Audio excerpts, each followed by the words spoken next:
কক্সবাজারের পেকুয়ায় আগামী শনিবার ১২ রবিউল আউয়াল অনুষ্ঠিত হতে যাচ্ছে পবিত্র জশ্নে জুলুসে ঈদ মিলাদুন্নবী।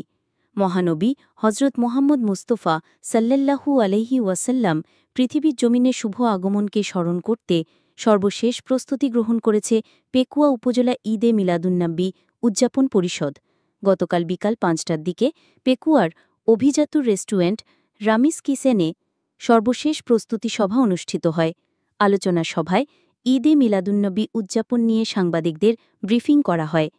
আগামী ১২ রবিউল আউয়াল পেকুয়া উপজেলা ঈদে মিলাদুন্নবী উদযাপন পরিষদের আয়োজনে পবিত্র জশ্নে জুলুসে ঈদে মিলাদুন্নবী পালনের জন্য সর্বসাধারণকে অংশগ্রহণের জন্য অনুরোধ করা হয়।